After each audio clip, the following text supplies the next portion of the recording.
cine, la escritura, la literatura y la filosofía, temas sobre los que además ha presentado conferencias y ponencias. Tradujo los libros La vida de las formas de Henry Fosillon y Hacia el universo de las imágenes técnicas de Willem Flusser, ambos publicados por la FAD UNAM. Es autor del ensayo Imagen y razón, los caminos de la creación artística, incluido en el Arte y Diseño, Experiencia, Creación y Método, del 2002, primera edición, 2010, segunda edición, y autor de Filosofía de la Imagen en el 2007, primera impresión, y 2019, quinta reimpresión. Ambos libros fueron publicados por la FAD UNAM. Está en proceso sus investigaciones Caminos de la Imagen, Estudio de la Imagen, Imagen y Escritura. Entonces, pues bueno, doctor, muchísimas gracias por estar aquí con nosotros. Bienvenido, es un honor tenerlo aquí como parte de nuestro congreso. Y bueno, voy a presentar a continuación, ¿sí? Lo que por ahí nuestro invitado les va a poner para su exposición. Doctor, le dejo el micrófono, ¿sí? Para que pueda comenzar. Bueno, pues muchísimas gracias a la Universidad Autónoma de La Laguna y a Nancy, disculpa, no me acuerdo de tu apellido, García, no. Sí, así es. Nancy García, por la amable invitación a participar con ustedes, así como a Patricia González, que ella hizo el nexo entre mí y la universidad y la maestra Nancy.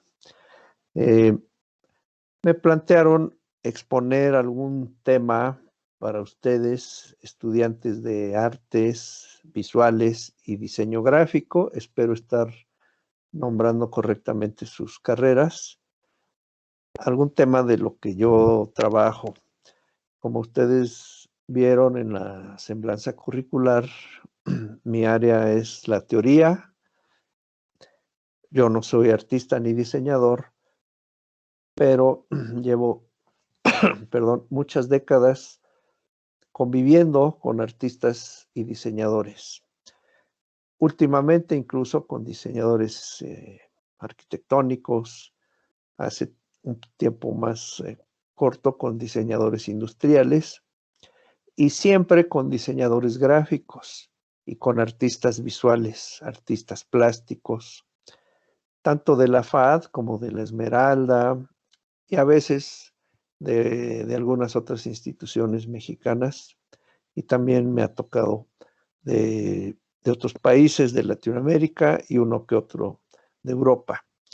Les doy este contexto personal con la idea de que pues sepan mis límites principales son que yo no ejerzo ni el diseño ni las artes, pero mis alcances son que me he dedicado a teorizar y a aprender de quienes producen. He sido colega, amigo, colaborador en diversos proyectos con diseñadores y artistas visuales.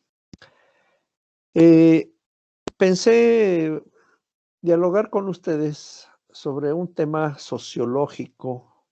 No soy sociólogo, tengo formación filosófica y literaria, pero siempre he tenido contacto con los enfoques sociológicos del arte y del diseño. Entonces pensé en plantear esto, las funciones sociales del arte y del diseño. También se debe a que me cuentan que la Universidad Autónoma de La Laguna abrió hace poco estas carreras. Entonces, siempre es una labor muy fuerte abrir camino para estas disciplinas. Si se tratara de la ingeniería, la medicina, quizá la química, en fin, el derecho, la gente en las regiones, distintas regiones de un país, entiende inmediatamente para qué hay ingenieros, para qué hay médicos, para qué hay abogados, ¿no? Contadores, odontólogos. Todos recurrimos a esos profesionales. Pero a mucha gente le cuesta trabajo entender para qué hay artistas profesionales. Quizá les sea más sencillo entender para qué hay diseñadores o comunicadores gráficos, porque ven sus productos en las tiendas, en su ropa, en sus casas. Y el arte, en cambio, les parece a muchas personas, esto es real en la Ciudad de México y en muchos lugares. A mucha gente le parece algo superfluo incluso. Me lo han dicho, lo he visto, y siempre cuento una anécdota que yo no la viví, pero me la contaron en Chihuahua hace quizá 20 años, en la Facultad de Artes, creo que así se llama. Organizaron una exposición de pinturas, de piezas escultóricas, de profesores y me parece que también de estudiantes, con la idea de vender obra. Entonces acudían las personas de la ciudad, de la capital de Chihuahua o de otras ciudades, y alguien le preguntó a uno de los expositores, convénzame por qué debo comprar un cuadro y no un becerro. Entonces, no recuerdo qué le dijo, pero en esa pregunta, por un lado había una intención positiva de quien lo dijo, convénzame de no comprar un becerro, sino un cuadro, ya que estaba ahí, quería ser convencido, pero también plantea algo muy interesante, cómo el objeto de arte también es una mercancía, nada más que no cubre necesidades inmediatas, pero eso no implica que no cubra necesidades importantes. Entonces, esto es un pequeño prólogo que yo quiero presentarles y ahora le pido a Nancy que nos vaya pasando las diapositivas. Vamos ahí. Estos son los temas que vamos a ver. Son muchos, no vamos a hablar de todos, pero yo quise abarcar bueno, nunca se puede abarcar una totalidad, pero abarcar la mayor cantidad posible de temas relacionados con las funciones sociales del arte y del diseño. Entonces, aquí pueden ver ustedes los primeros 10, los estoy separando en grupos. El primero se refiere a los fundamentos y los elementos del arte y del diseño. El segundo grupo a los métodos. Ahí van viendo el tema 1 al 10. Siguiente, por favor. Las funciones, propiamente ya las funciones sociales, es en lo que más nos vamos a detener. Y la inserción académica del arte y del diseño, es decir, la enseñanza universitaria o técnica en instituciones académicas, así como en academias no escolarizadas, academias de arte, academias de diseño, que son ya agrupaciones profesionales. Voy a ir recorriendo estos temas. En algunos no me voy a detener, solamente los voy a enunciar y en otros me detendré más. Siguiente, por favor.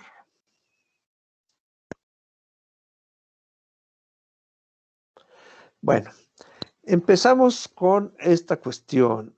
A ver, déjenme ir poniendo mis apuntes, si no me voy a confundir yo. Un momento. Como tengo todo en la computadora.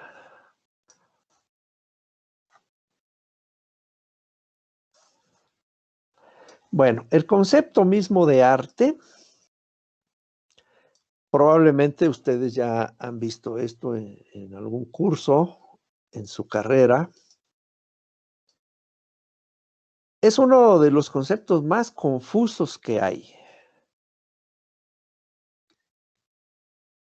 porque tiene muchísimos usos, pero tratando de tomar como punto de partida el origen de la palabra, es en griego techne. Ahí está escrito en griego y está escrito con nuestras letras para que sepamos cómo suena. La palabra techne se tradujo al latín como ars, y de ars viene nuestra palabra arte, art en inglés, art en francés, arte en italiano, me parece, y muchos términos en lenguas actuales. En alemán es otra palabra, que es Kunst, debía haberla puesto, K-U-N-S-T, Kunst, y se refiere a lo artificial, a lo hecho por el ser humano. Entonces tiene relación también con la techne. Y de techne también deriva la palabra técnica. Quiere decir que hay una profunda relación entre la tecnicidad humana, que es una cualidad que tenemos los seres humanos, y el arte. No es lo único que define al arte, la técnica, pero sin técnica no hay arte. Así sea un arte informal, un arte no objetual, requiere una técnica. Y vamos a tratar de detenernos en qué es la techne. Siguiente. Aquí vemos a una persona montando una obra. Por cierto, esa persona va a hablar mañana con ustedes. Yo me aproveché de ella. Es una obra que está haciendo con sus manos. Son letras de la sopa de letras que nos comemos pintadas. Y está armando una pieza. ¿Por qué la pongo? Porque interviene su capacidad técnica, justamente. Hay un diseño, hay un proyecto, hay una factura, debe quedar bien hecha. Y bueno, luego hizo aquí sobre o junto a esta pieza una acción, una especie de performance, y todo eso era una sola obra. Siguiente. Aquí tenemos a un dibujante, a un artista, colega mío en la FAD, con una modelo frente a él.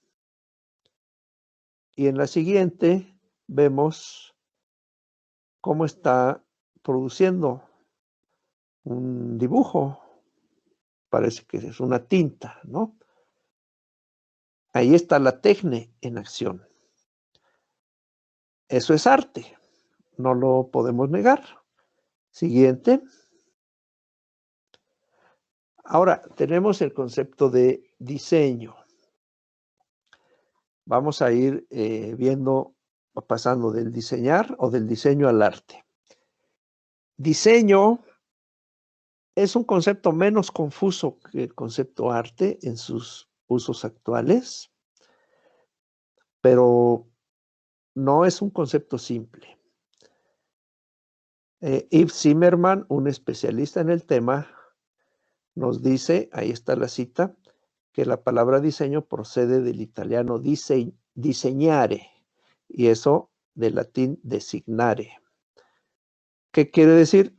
Poner una marca, pero también dibujar y designar, así como con mi dedo. Yo designo a alguien mi representante, ¿no? Yo designo, le doy una designación a una persona, pero también señalo, pongo una señal. Y también tengo una intención cuando diseño. Diseñar y tener intenciones son acciones o son actividades pues que van juntas. Cuando uno diseña, no lo hace, no siempre o casi nunca, sin saber qué quiere. Desde luego que hay momentos en que no se sabe bien cómo resolver o qué quiere uno, pero debe haber en algún momento una intención, una finalidad a la cual llegar, una meta. Entonces, como ven, hay muchos conceptos adentro. El del dibujar mismo el de designar a alguien, el de señalar y el de tener intenciones. Quiere decir que se diseña intelectualmente. Cuando se diseña, se está ejerciendo la imaginación, el pensamiento, la lógica. También se diseña con las manos, con las herramientas, con el mouse, con las tabletas. Se diseña de las dos maneras, en un ámbito no físico, que es el de nuestra inteligencia, nuestra creatividad, nuestra inventiva, nuestra imaginación, y con los materiales, bocetando, armando cosas. Son dos momentos que se alimentan entre sí.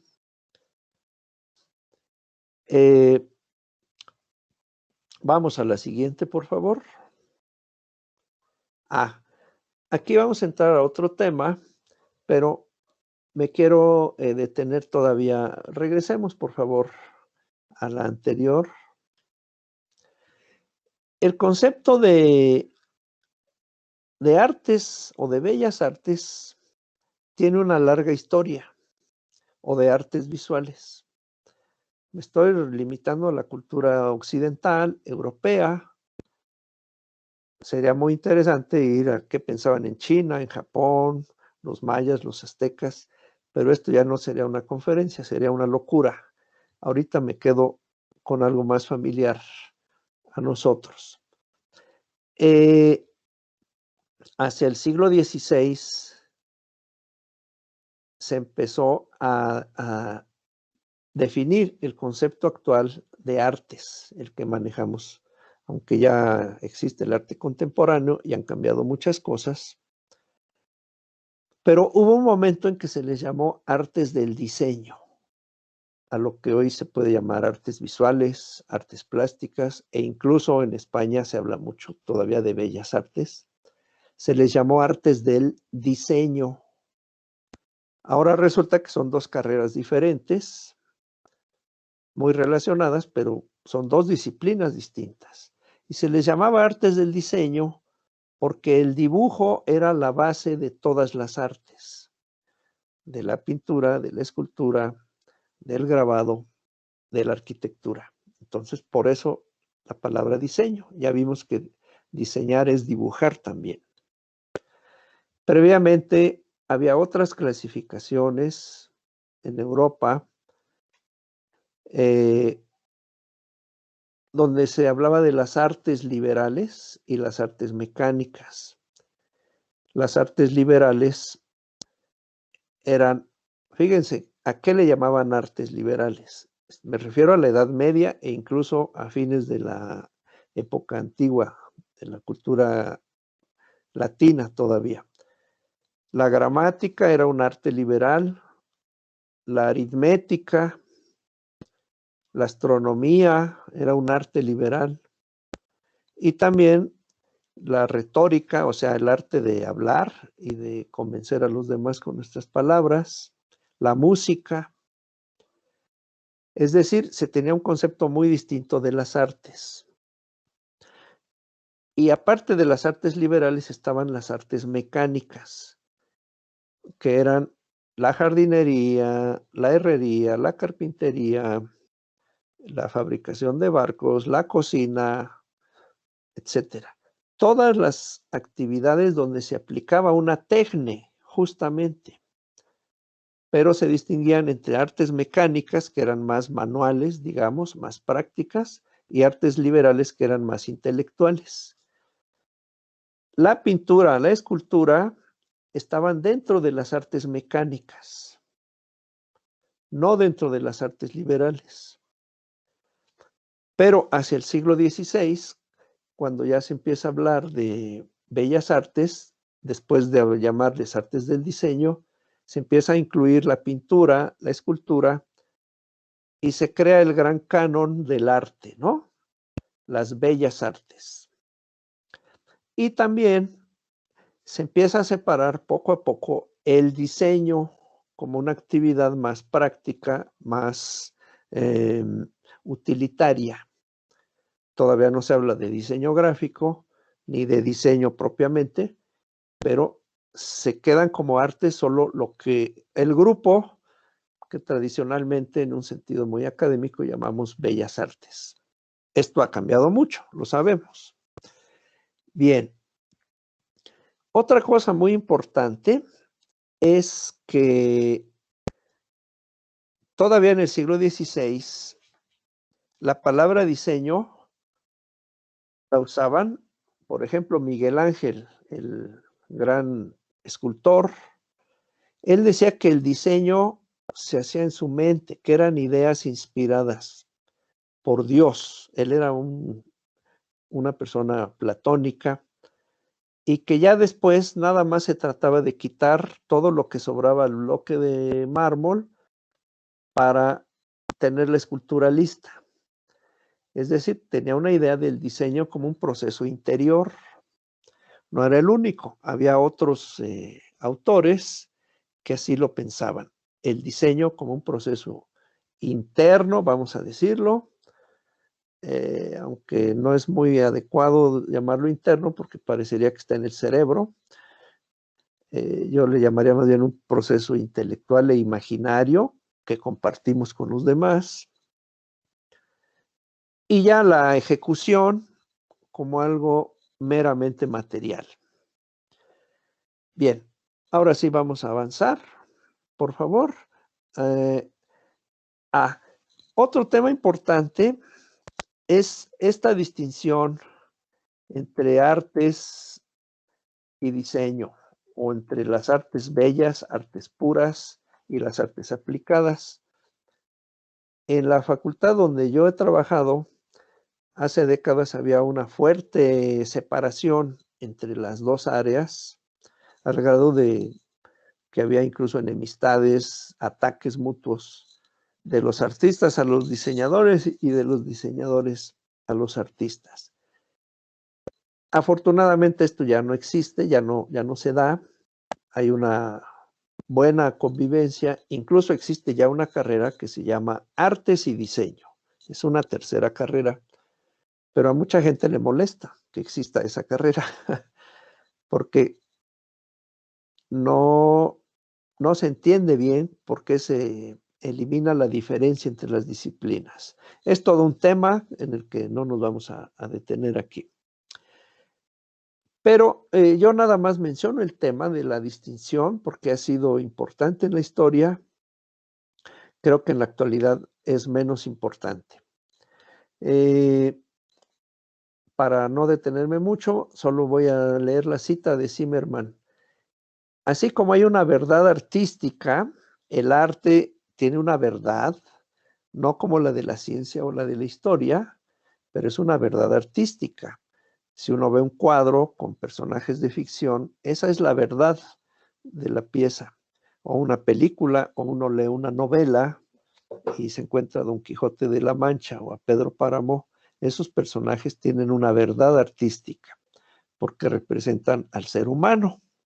En cambio, en el diseño, me gustó mucho esta cita de Zimmerman que dice, la verdad del diseño es la utilidad, la aplicación práctica real de lo que se diseña, sobre todo en el diseño industrial, ¿no?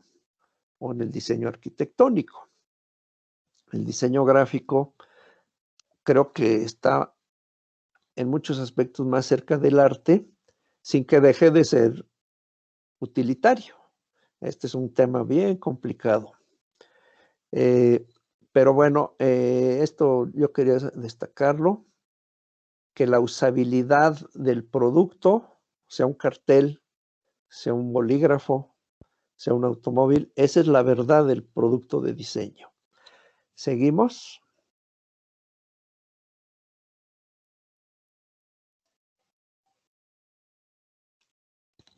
La siguiente diapositiva, por favor.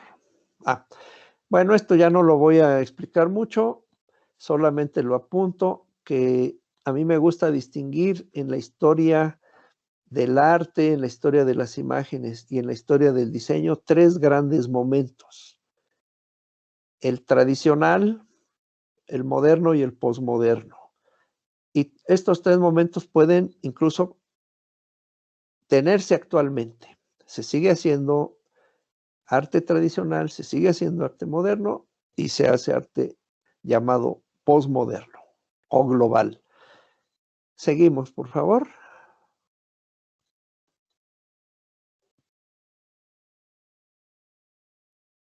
Ya, esto también lo vamos a ver muy rápido. Entonces, entre arte y diseño, creo que sí es importante distinguir las disciplinas, las profesiones, las carreras universitarias, pero no menos importante es identificar en qué tienen en común. Yo quería colorear la parte donde se intersectan los círculos o las elipses, pero no pude hacerlo. Pero imagínensela coloreada. Es el resultado de la mezcla de los dos colores, el del arte y el del diseño, esa parte, exactamente. ¿Qué tienen en común el arte y el diseño? Siguiente. A veces parece que no tienen casi nada en común, o podríamos separar todavía más las elipses, dejar solo que se tocaran, depende del producto, depende de la persona, del profesional. O siguiente, a veces tienen muchísimo en común y pocas diferencias. Precisamente de eso voy a hablar enseguida. Lo que aquí llamo fundamentos y elementos es lo que para mí tienen en común el arte y el diseño. El artista, los artistas, las artistas y los y las diseñadoras, ¿no? Las profesiones y las disciplinas. Pasamos a la siguiente. Por ejemplo, su carácter técnico. Ya hablamos al inicio de la tecne. Bueno, la tecnicidad es una cualidad humana, seamos mexicanos, africanos, negros, rubios, morenos, albinos, somos seres con una tecnicidad. ¿Qué quiere decir eso? Bueno, que somos capaces de hacer algo bien, con buenos acabados, desde un platillo, una herramienta, un cuadro, un dibujo, levantar una pared. En la medida en que hay tecnicidad, hay una buena factura. Otro aspecto es la disciplina. Sin disciplina no hay técnica. No es enemiga la disciplina de la inspiración. Para nada es enemiga. Pero si se tiene disciplina y se tiene inspiración, es mejor que solo tener inspiración o solo tener disciplina, creo yo. La tecne implica eso, repetición, tiempo dedicado, horas de sudor, ¿no? Horas de trabajo, a veces repetitivas, pero así se adquiere. El futbolista que juega bien, si no entrena, pierde su técnica. Lo mismo un fotógrafo, lo mismo un bailarín, un diseñador de carteles o un escultor. ¿Sí? Bien, seguir reglas es importante. La técnica implica reglas de producción, reglas de composición, reglas cromáticas, etcétera. Eso se daba mucho en las academias. Se enfatizaba la regla y se dejaba de lado la invención, el cambio. Pero aunque no estemos en una academia, una técnica implica reglas.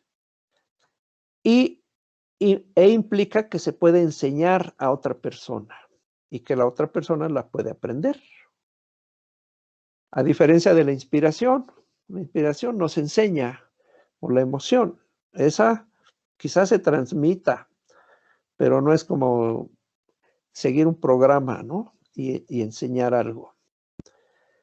Implica el dominio de herramientas, materiales, soportes, e implica que el resultado sea efectivo, que se logre lo que uno quiere.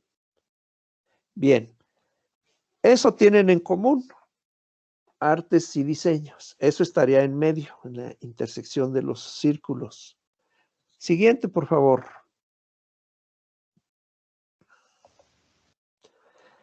Voy a ir más rápido porque quiero dar tiempo a la exposición de las funciones sociales, pero no deja de ser importante todo esto y no deja de ser parte de las funciones sociales.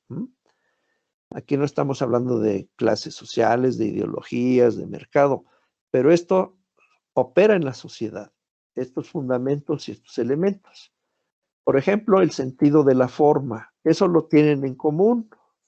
Lo que se llama la buena forma, la Gestalt en alemán, o la Bildung también en alemán, es construir o configurar una forma que sea comprendida por el otro, ya sea en un cuadro abstracto, ya sea en el diseño de una silla, en el diseño de un cartel, de un logotipo, debe tener una buena forma.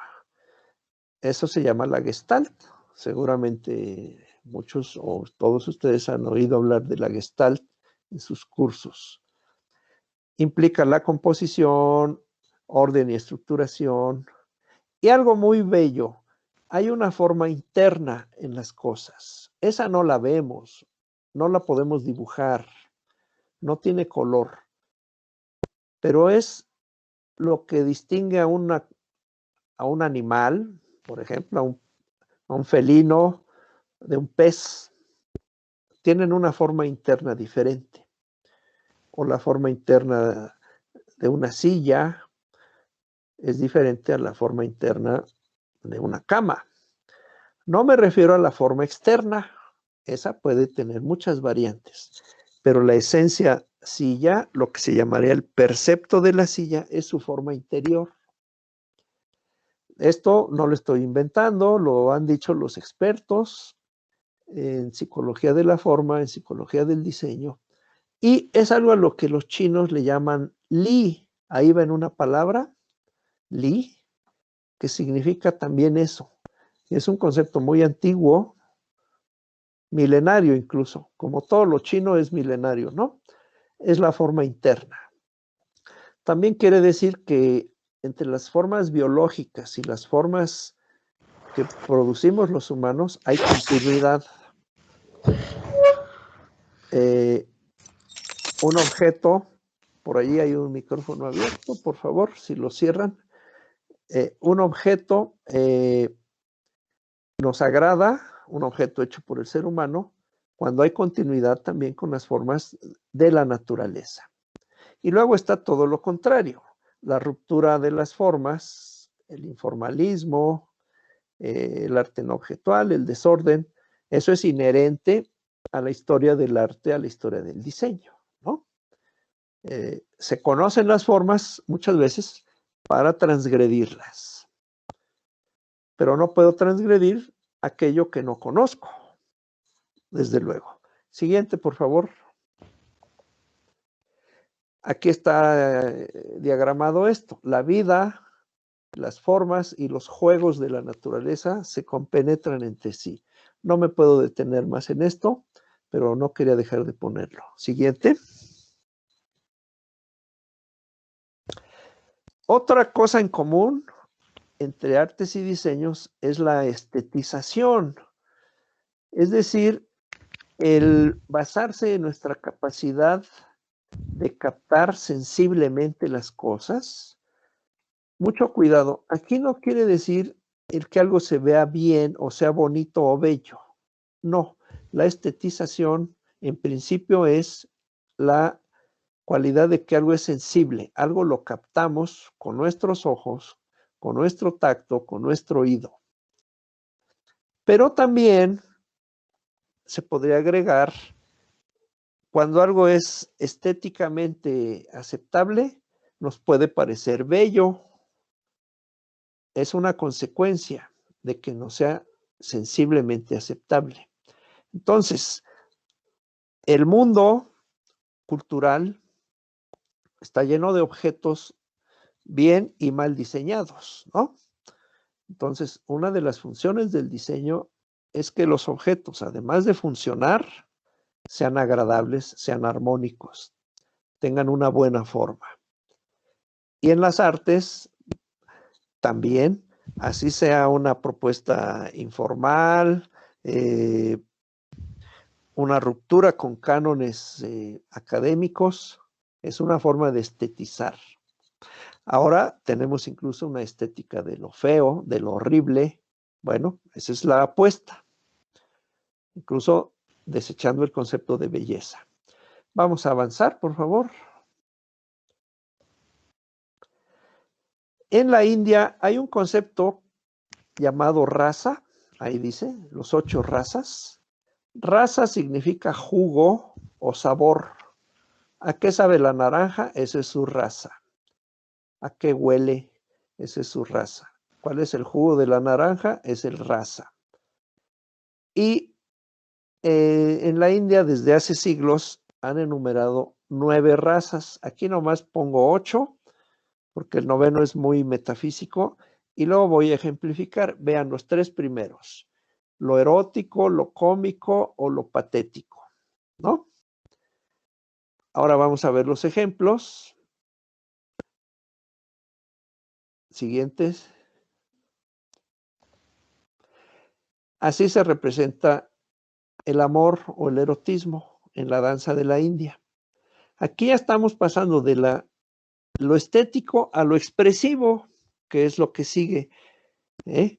Luego la siguiente tenemos cómo se manifiesta la felicidad, la comicidad. Luego la siguiente, la emoción profunda, el patetismo, se manifiesta así. Ya, hay más ejemplos, pero no los puse para no saturarnos. Siguiente, por favor.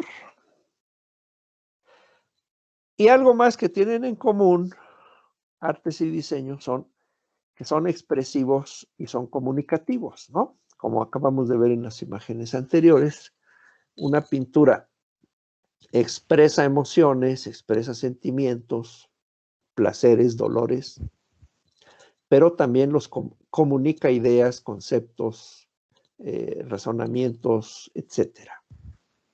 Un segundo, por favor, un segundo.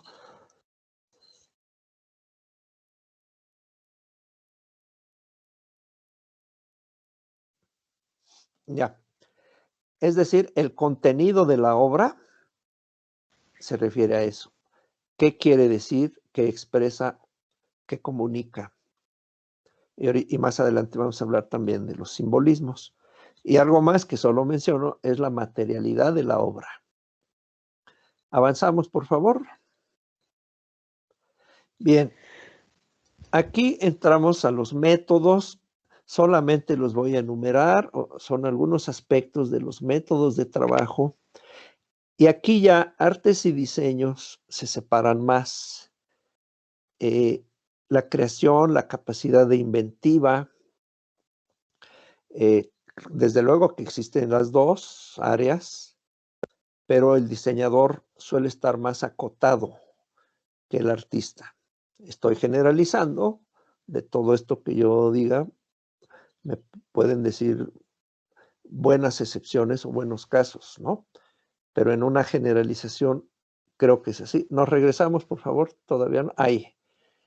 La creación, lo que se llama la creatividad, la proyección, este es un concepto muy importante. En los dos ámbitos se proyecta, pero en el diseño me parece que es más sistemática la realización de proyectos que en las artes, porque a veces se trabaja dentro de empresas industriales, ¿no? O de empresas de mercadotecnia, etcétera. Entonces debe medirse, debe planearse todo al máximo. Y aquí se da esta diferencia entre la inspiración y la improvisación frente a la disciplina y el método. No es que sean enemigas, no, son complementarias. como entre el trabajo individual y el trabajo en equipo. El arte tiende más, no estoy diciendo que siempre lo sea, al trabajo individual, y el diseño tiende más al trabajo en grupo. Pero si hay tiempo, volveremos sobre el concepto de proyectar y proyección. Avancemos, por favor.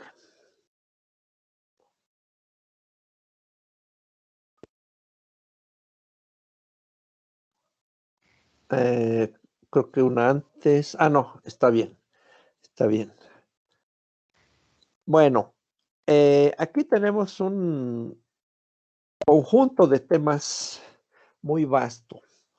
Son propiamente ya las funciones sociales de las artes, de los diseños. Todos las conocemos, sin duda, pero como yo decía al inicio, cuando digo todos me estoy refiriendo a ustedes que estudian, que ya son artistas o diseñadores, o a mí que he trabajado con personas como ustedes por muchos años, pero la sociedad muchas veces no está consciente de la importancia de que haya diseñadores, de la importancia de que haya artistas. O a veces la misma persona hace las dos cosas, o incluso hace obras donde no sabemos cuál es el límite entre diseño y arte. ¿Por qué son tan importantes? Pues porque toda sociedad necesita imágenes, necesita objetos, productos, un hábitat bien planeado. Necesita una ropa, una indumentaria bien diseñada, con materiales adecuados, ¿no? Necesita música, pintura, cine. Y aquí me viene a la cabeza un historiador árabe de hace, no sé, 6, 7 siglos. Se llamaba Ibn Khaldun. Creo que aquí puedo escribir, ¿verdad? En el chat. Voy a escribir su nombre. Ibn, Sí, Fernando, puedes ahí escribir. gracias. Así es, lo estoy escribiendo para que lo vean. Él era un historiador que tenía un conocimiento muy vasto de la cultura de su época. Si no me equivoco, era siglo XIV, XIII. Lo pueden ver en internet fácilmente. Y de lo poco que he leído de él, porque me conseguí el libro que se publicó en México, él se refiere al arte. En el arte él incluye la escritura, por ejemplo, porque además la escritura árabe es muy bella, ¿no? Pero él dice algo que podríamos poner como respuesta a aquel señor que decía, dígame por qué comprar un cuadro y no un becerro. Él decía, el arte es un lujo, pero no un lujo entendido como algo superfluo, suntuario, no como un adorno. No, no. Él lo decía en el sentido de que las sociedades primero necesitan, desde luego, resolver necesidades de alimentación, de abrigo, de salud, de comunicación. Y cuando están resueltas esas sociedades, entonces vienen los lujos. Y entre los lujos está la pintura, la caligrafía, la música, el baile. Pero lo dice de una forma tan bella que se entiende que es como la culminación de la cultura. Por eso es un lujo. Así que hay que hacerle entender a la gente que se debe dar estos lujos, no el comprarse pistolas de oro, que son lujos, pero creo que además de que son para matar, pues es un lujo un tanto chabacano, me parece, o ya recuerdo haber visto, ¿no? Las llaves del lavabo de oro de algunas personas con mucho dinero. No entendido así, sino en el sentido de que implica formas, técnica, estética, expresión, armonía, todas las cualidades de las que estuvimos hablando hace rato. Y artistas y diseñadores han contribuido a que las sociedades tengan una identidad nacional, cultural, histórica. Me voy a detener un poco en eso más adelante. Otras de sus funciones, bueno, la educación, no solo materiales didácticos, sino ayudar a que se formen los niños con un sentido de la armonía, del orden, como dice ahí en la diapositiva. Formar es una formación profunda del sujeto, no es nada más educarlo como llevarlo de un lado a otro. Darle un sentido del orden, de la belleza, de la forma, de la armonía. Y si un niño desde pequeño tiene esto, es más fácil que cuando sea adulto respete las leyes y respete a los demás, que si no se le educa en un entorno armónico. ¿Sí? Pasamos a la siguiente. Bueno, esto también no hay mucho tiempo de verlo. Una función social, como dije, es producir imágenes. Esas imágenes pueden ser piezas artísticas, incluso abstractas, incluso no objetuales, pero a algunos puede no gustarles lo que voy a decir, pero siempre son imágenes que representan algo. Lo pueden representar como copia, cuando el cuadro se parece, o el grabado o el retrato se parece a la persona, como signos o como símbolos. Son tres maneras en que las obras de arte, los diseños, son representaciones de las cosas. Siguiente. Ahí esquematizo la relación entre copias, signos y símbolos. Siguiente. Y unos ejemplos. No sé si estos calendarios llegaban a Torreón, pero aquí en la Ciudad de México, desde que yo era niño, en cualquier carnicería nos lo daban. Estas imágenes de un gran pintor, Helguera, él era español, pero se desarrolló en México. Está llena de símbolos, ¿no?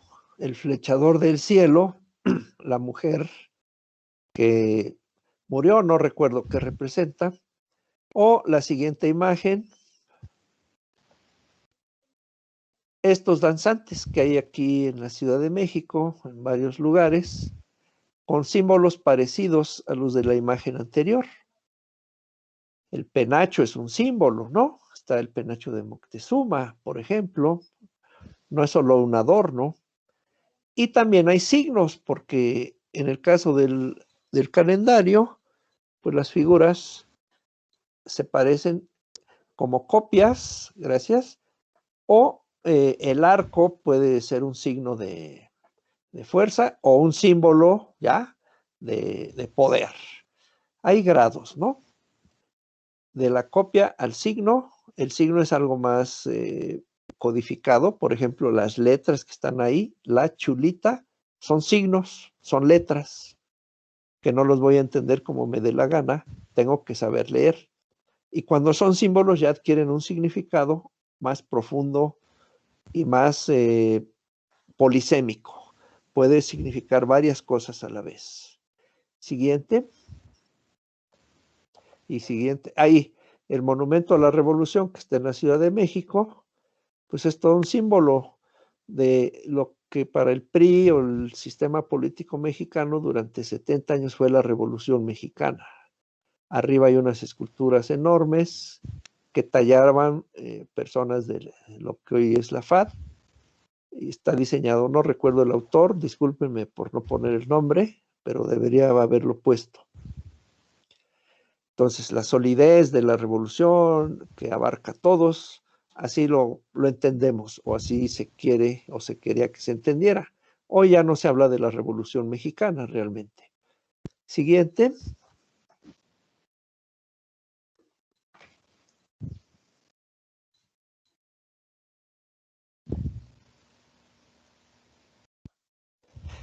Bien, esto también lo voy a decir de forma muy general.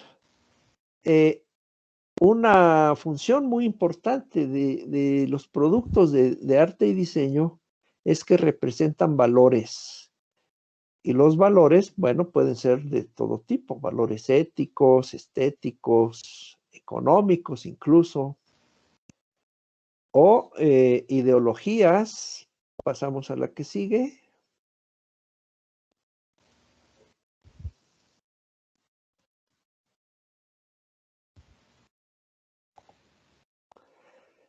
Bueno, esto lo pasamos ya ahorita, no hay tiempo. Es la formación del ciudadano en la antigua Grecia. Esta sí me voy a detener.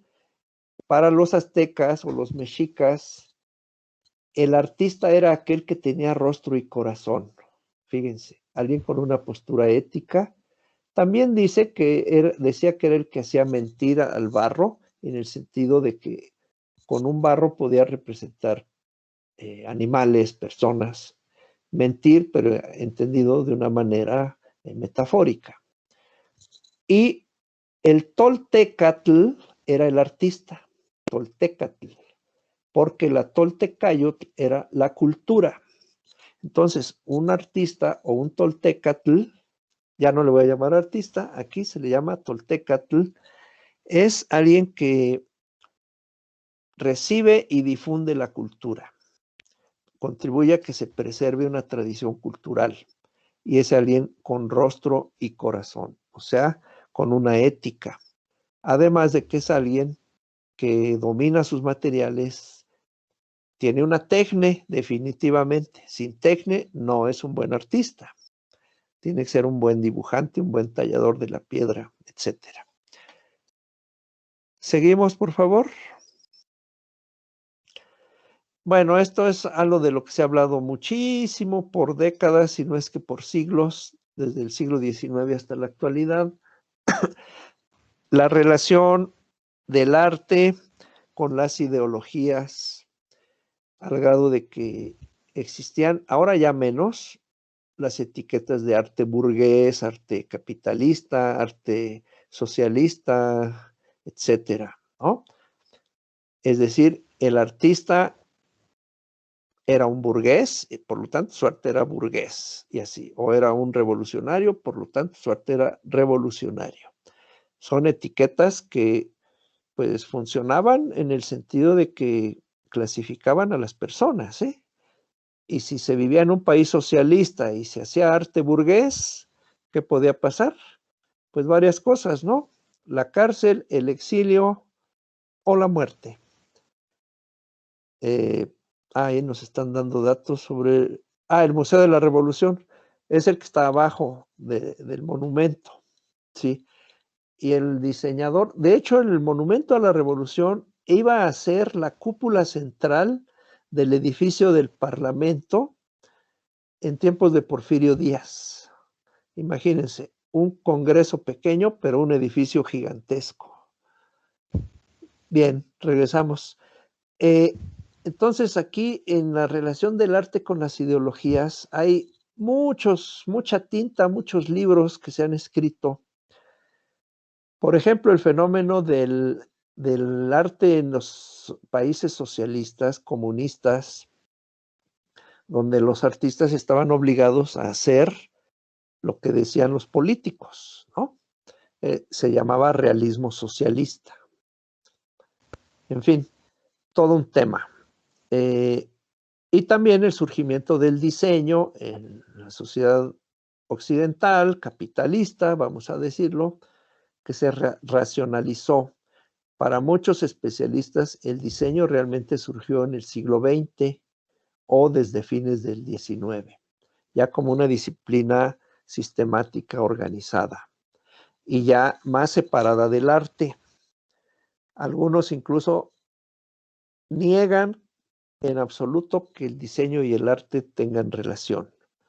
Yo no soy de esos, pero bueno, hay de todo en este mundo, ¿no? ¿Seguimos?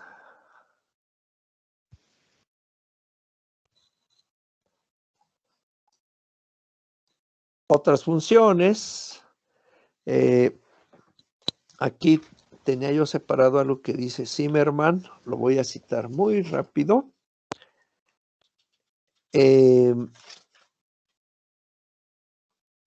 pues que los ayuntamientos, los gobiernos, las empresas ferroviarias, gestoras de aeropuertos, etcétera, etcétera, etcétera, se proveen de imágenes que son producidas por los diseñadores, desde luego. Y en cuanto a las artes, también los gobiernos, los partidos políticos, las agrupaciones civiles se valen del arte para sus fines propagandísticos o para la publicidad. Esto pues siempre se ha visto, ¿no? Que se utiliza. Sin embargo, ya son decisiones personales casi siempre del artista si va a relacionarse con alguna agrupación para que sea utilizada su obra de esa manera. Es totalmente libre, desde luego. A veces no les queda otra en sociedades totalitarias, ¿no? Hay muchas variantes en esto, pero sea como sea, hay usos políticos, hay usos comerciales, hay usos educativos, sociales, religiosos de las artes. Muchas piezas que hoy consideramos obras artísticas tenían una función religiosa, estar en una iglesia barroca para que la gente rezara, ¿no? Eso es la realidad de las artes también. Seguimos, ya estamos por cerrar.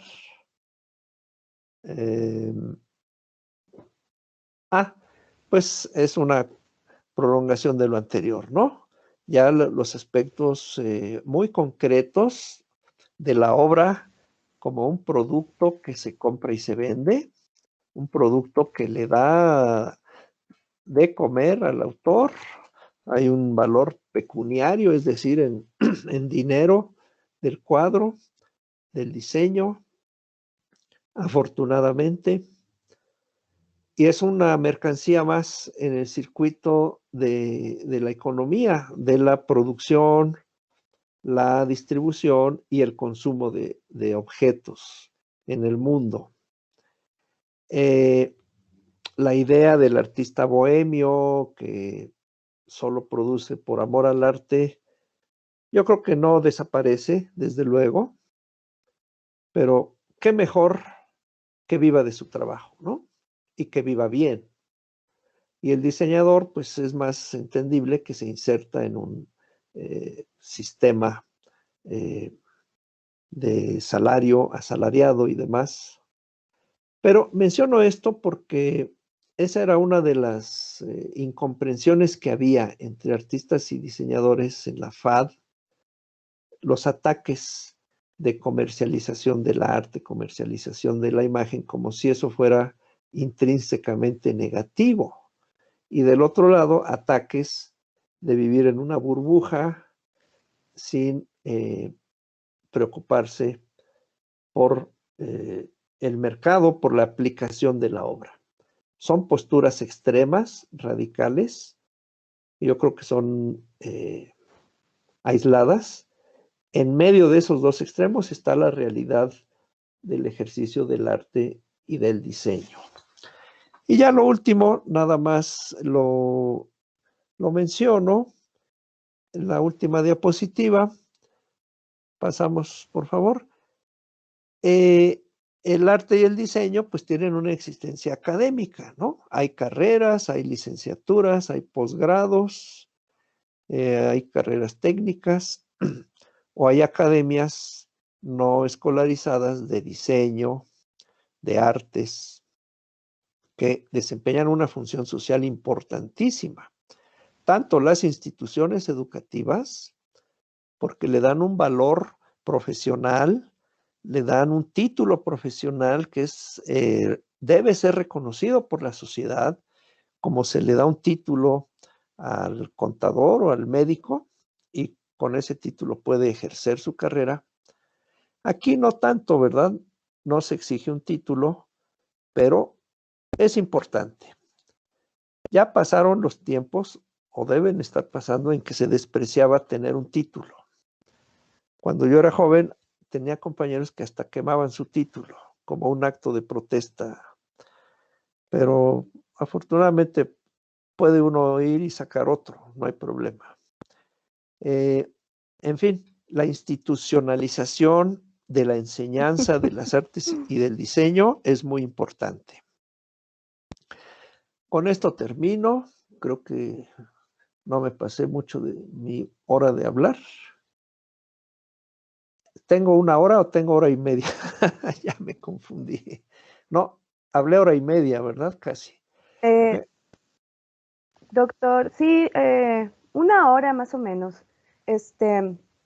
Pues bueno, ahora vamos a pasar a la parte de preguntas, sí, de Sí, parte de mejor. nuestros alumnos. Mejor pasamos. Pero sí, doctor, si usted se quería extender otra media hora, lo podía hacer.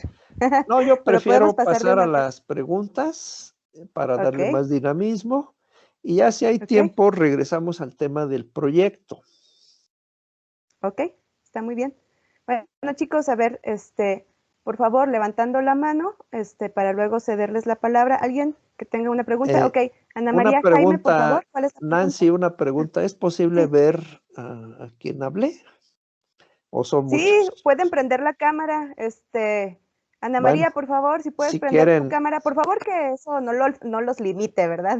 claro, mejor ver. Sí, de que digan, no, mejor no pregunte para no prender la cámara. Si No, se no hay puede, por problema. favor, Igual yo no sé porque sí cómo tiene ver razón. el mosaico de todas las personas, pero bueno, a ver, vamos a A tratar ver, de ahorita voy a mirarnos. tratar de, ponerlo en mosaico. Sí.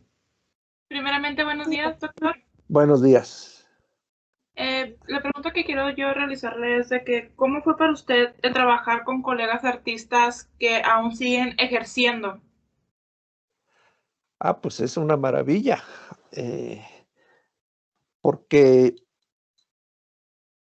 yo entro a sus talleres, los veo cómo graban, cómo dibujan, cómo, no sé si esa es la pregunta exactamente, mi convivencia con ellos, ¿no? El trabajo con ellos. Yo soy del área teórica, pero el trabajar a veces en proyectos comunes, por ejemplo, una revisión de tesis de algún estudiante, la revisa el pintor, la revisa el dibujante, la revisa el teórico, y eso ya es un trabajo común. Otras veces, cursos. Alguna vez yo le pedí aquí a un profesor de dibujo que nos diera un curso de dibujo a los que dábamos materias teóricas. Y fue una maravilla porque se metieron también los artistas. Nos intimidaban un poco, pero después ya se suelta uno y se pone a dibujar. Y así hay diversos proyectos, a veces un libro, a veces un ciclo de conferencias donde hablan los que producen arte y hablan los que no producen, pero teorizan. Es muy enriquecedor convivir con artistas y también con diseñadores. Yo he trabajado con personas de las dos áreas. No sé si ese era el sentido de la pregunta o si Sí, me fui por otro lado. y también preguntarle, ¿para usted todavía hay diferencia entre las carreras de diseño y de arte? Que ahorita que nos estaba hablando que durante el paso del tiempo hubo riñas, distanciamientos abruptos en este sentido entre las dos carreras y ahora que se ha forzado a realizarse una sola, arte-diseño, ¿para usted todavía existe distanciamiento entre los dos? Bueno, hay diferencias. Claro que las hay y debe uno tenerlas muy claras. No confundir cuando se está diseñando o que se está, qué sé yo, a ver, voy a mostrarles aquí un objeto que tengo en mi escritorio. Es un marcador, ¿no? Este marcador debe ser ergonómico, ¿no? Lo destapo y puedo marcar cómodamente. La tapadera encaja bien. La puedo poner arriba para que no se pierda. Esto es un diseño. Hay una funcionalidad, hay un uso. Por eso decía Zimmerman, lo que cité, en el uso está la verdad del objeto. Y si este marcador me dura no sé, 100,000 rayas, pues mejor que uno que me dure 50 rayas, ¿no? ¿Tiene cualidades estéticas? Sí, es agradable. Tiene una técnica, sí, pero no lo convierte en una obra de arte, ¿no? Por eso yo los pongo como círculos que se intersectan o se separan. Ahora, a ver, aquí nomás recurriendo a lo que tengo cerca de mí, tenemos esto. Creo que este es Catlipoca. Aquí ya nos acercamos más a un terreno que podríamos decir artístico. Está difícil separarlo de un diseño, pero aquí hay otras cualidades, ¿no? Es decir, hay una diferencia, claro que la hay. Distanciamiento ya es otra cosa. Distanciamiento es cuando hay barreras entre las dos disciplinas o que hay prejuicios mutuos, descalificaciones, ataques. Eso no le hace bien a nadie. Yo creo que se debe mantener la claridad de lo que es distinto, pero reconocer qué tienen en común. Porque muchas veces toman clase de dibujo, por ejemplo, dibujo con modelo. Pues yo podría tener a los de diseñadores gráficos y a los artistas juntos, dibujando con modelo, ¿no? Hasta se conocen, se compenetran, pero cada uno lo va a aplicar de una forma diferente. O fotografía, por ejemplo. Crearon en nuestra facultad la carrera de artes y diseño. Y ha sido muy polémico eso. Pero no es el único lugar donde existe, ¿eh? Yo lo vi en Alemania hace décadas. Se llama ahí Gestaltung, que es como configuración. Y yo veía que hacía que los estudiantes lo mismo podían diseñar carteles comerciales que hacer obra plástica personal. Y allá nadie se enojaba porque juntaran todo. Entonces, siempre va a ser una relación difícil, complicada y tensa. Pero es más lo que se gana con tenerlas cerca que lo que se gana con mandarlas cada una a un campus distinto. Yo creo que ahí se pierde. Si ustedes ya las tienen cerca, yo digo, está bien. En pocas instituciones están las dos carreras. Normalmente están separadas en edificios distintos. En la UNAM también hay diseño industrial, hay arquitectura. Esas sí están en otra facultad. Pero arquitectura antes era parte de la Academia de San Carlos, que la Academia de San Carlos se fundó en 1780 y tantos, todavía en el virreinato. Es la actual FAD, ¿sí? Y en la Academia de San Carlos se enseñaba arquitectura, pintura, escultura, grabado, dibujo. Todas eran parte de una sola academia. Como vemos, van y vienen, van y vienen.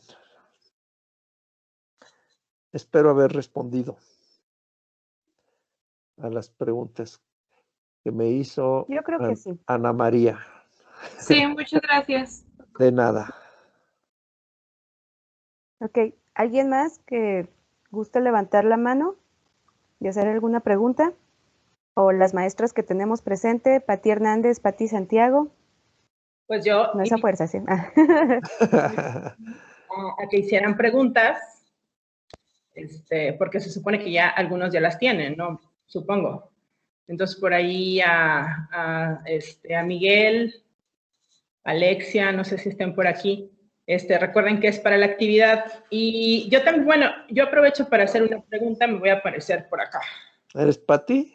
Sí, soy Pati, hola Fernando. Sí. Y les comentaba, bueno, era para, recordar que la invitación había sido inicialmente para que platicaras con mis alumnos, ¿no? Y luego ya surgió esta invitación para el Congreso. Sí. Pero aquí lo que me interesa mucho, y te hacía el comentario, ¿no? No sé si recuerdas, que hace poco en una institución decían que los artistas, pues bueno, los artistas no investigan, pero hacen eventos. Entonces, yo pues, recuerdo esas tutorías y las clases por ahí que teníamos. Y también recuerdo todo el acervo que había en tesis, ¿no? Recuerdo que había algunas tesis que eran pues libros objeto, o que la misma tesis era muy rizomática. Y me acuerdo también tus experiencias sobre alumnos que les interesaba temas como, no sé, no sé si me platicaste, creo que una chica que estaba haciendo una tesis de licenciatura con unas cartas de tarot, y Sí. de platicabas de algunas otras tesis que eran, menos formales, o que había, y justo no distanciamiento, pero bueno, estos temas que ya específicamente investigan los artistas, que tienen que ver con metodologías más introspectivas o metodologías que de pronto se acercan como a la filosofía, o que de pronto tocan algunos otros extremos, ¿no? Entonces, no sé si nos podrías platicar, y también por curiosidad, cuáles son estos temas que de pronto se alejan en la parte funcional, lo que es de diseño, que de pronto pueden ampliar el panorama acerca de la investigación. Y otra pregunta sería, u otra aportación más bien tuya, que nos platiques de la relevancia que tiene la investigación en artes, ¿no? Para el país, para lo local, y sobre todo nosotros que estamos siendo pioneros en las licenciaturas en artes aquí en la región, pues la relevancia en cuanto a la investigación y en cuanto al conocimiento a nivel artístico, ¿no? Bueno, Pati, pues son dos preguntas muy, muy buenas, porque estás tocando también las funciones sociales de las artes. Uno de los peores prejuicios que hay, ¿sí estás ahí, Pati? ¿No te has ido? Sí, aquí estoy. Ok.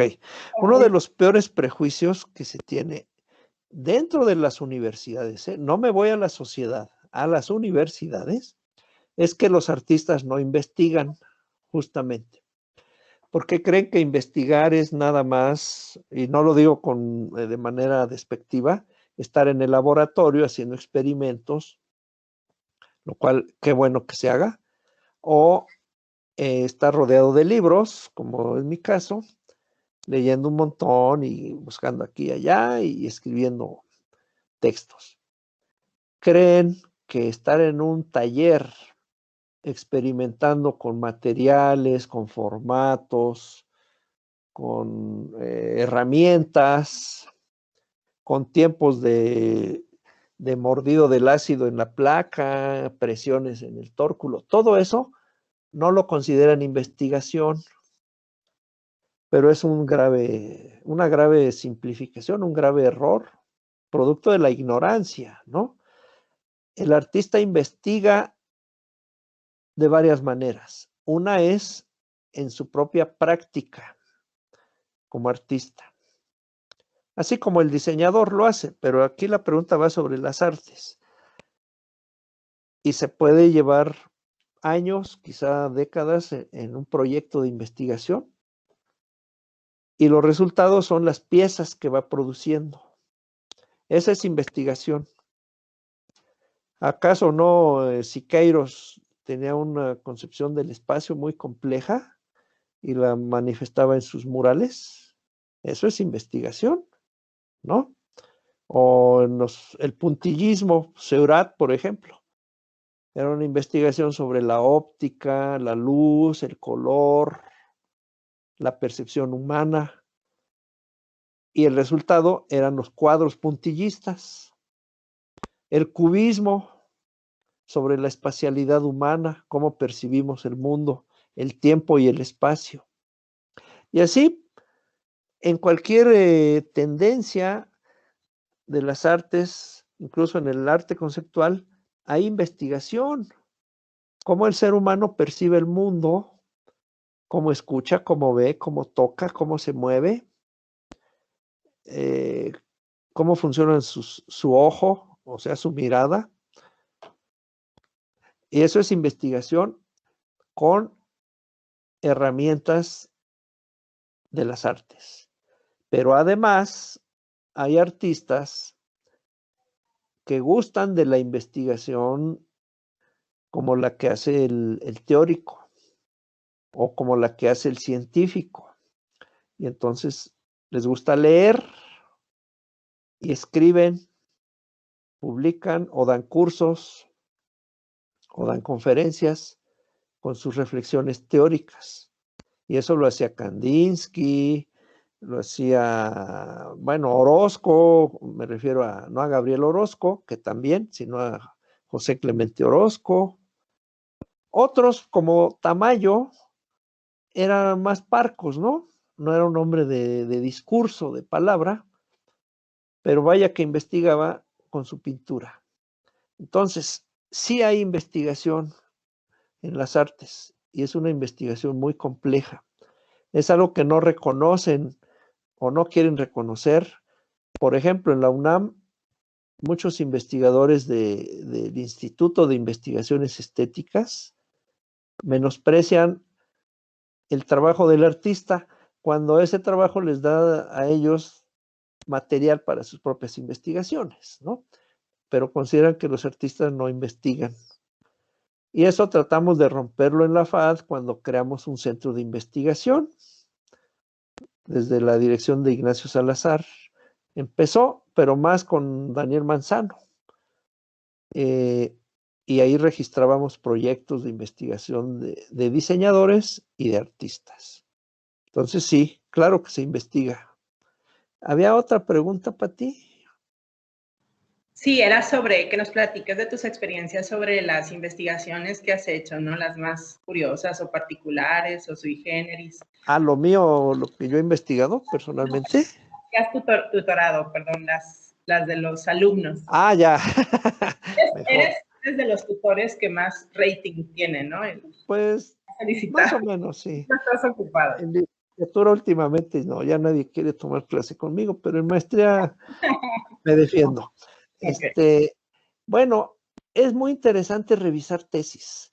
Por cierto, antes de que se me olvide, tengo aquí una pila de tesis. Yo no sé si les interesarían a ustedes. Hacemos un paquete y se las mandamos a Torreón. Aquí estoy viendo a mi lado como 20 o 30 tesis de licenciatura, de maestría. ¿Nos servirán, Nancy? Sí, pues, de veras, o sea, casi creo que me quedé sin habla por lo mismo. Sí, doctor, si nos las puede mandar, serían muy enriquecedoras, porque así, los alumnos van a tener de dónde consultar como no tiene una idea, o sea, se lo agradeceríamos mucho. Sí. Yo normalmente las dono a otras instituciones de la UNAM, pero ahorita ya no tengo mucho contacto. Las donaba a diseño gráfico en un campus. Pero qué mejor que dárselas a ustedes. Y ahí están. Entonces, gracias. Ya veremos la logística para hacer nos ponemos de acuerdo. Sí, claro. Si alguien va a venir, pues ahí le llenamos la maleta de tesis. Pero se puede... Pues déjeme ver, porque mi jefe viaja mucho a México, pero si no, a ver cómo le hacemos, nos ponemos de acuerdo. Sí, seguro, pero me encantaría que las vieran.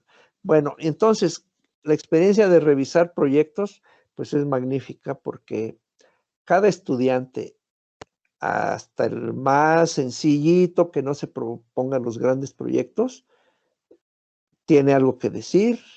Por ejemplo, ahorita estoy revisando, más bien asesorando una tesis de licenciatura de una muchacha que está escribiendo su tesis sobre la pintura metafísica de Giorgio de Chirico, sobre el sueño, porque ella tiene visiones, ella dice que tiene muchas visiones y que sus sueños se trasladan a sus cuadros. Ella no sabía escribir al inicio, escribía pésimo. Y me entregaba unos textos caóticos, gigantescos, ilegibles. Y ahorita ya redacta mejor. Ya aclaró su propio pensamiento y está mostrando su obra en la tesis. Pero me han tocado tesis de todo tipo, desde temas sobre el feminismo, que cada vez hay más, campañas de vacunación, campañas para erradicar el tabaquismo, tesis sobre el tarot. Me han tocado como 4 tesis a lo largo de los años. Les gusta mucho el tarot, tanto de personas de diseño como de artes. Hay tesis muy típicas que son sobre la obra de alguien. Mi obra pictórica, mi obra dibujística, mi obra gráfica. Se explican los procedimientos, las técnicas, los significados, se hace un poco de historia y ahí está la tesis. Es válido. Entonces, es una de las cosas que uno siempre tiene que hacer, revisar tesis. Siempre hay una lista de tesistas o de tesis que leer, y tanto al que se formó en otra facultad como yo, como al que se formó en la misma, pues lo enriquece, porque después de 20, 30, en mi caso son más de 40 años de dar clase, imagínense. Ya tiene uno más callo, ¿no? Y le va quedando un pedacito a uno de cada tesis. Sí, claro. Y son a veces los buenos tesistas, pues después apuntan a ser profesores, y después ya hay quien hace investigación por su lado y publican artículos y demás. Entonces, es una buena iniciación a la investigación, hacer una tesis o una tesina. No sé si ustedes tengan el formato de tesina, que es un trabajo pequeño de 30 y tantas páginas. Y ya hay otras modalidades de titulación, que es por promedio, servicio social, etcétera. De lo que se trata es de que se titulen. Esto se los digo de todo corazón al estudiantado que está aquí. Titúlense, por favor, no dejen su carrera trunca. Si no quieren hacer tesis, pues ni modo, pero siempre hay opciones para que tengan su título de licenciatura. Ya después habrán maestría y a lo mejor hasta un doctorado y otra cosa. Váyanse de México, hagan posgrados fuera del país o fuera de su región. Eso va a enriquecer a cualquier persona. Entonces, el tema de las tesis ahora ya es menos, ¿cómo diría yo? No es la única forma de titularse. Antes o hacías tesis o arrastrabas toda tu vida a la carrera sin título. No, ahora hay un montón de maneras. Pero qué bueno que haya personas que quieren hacer tesis. Eso sí, es muy importante.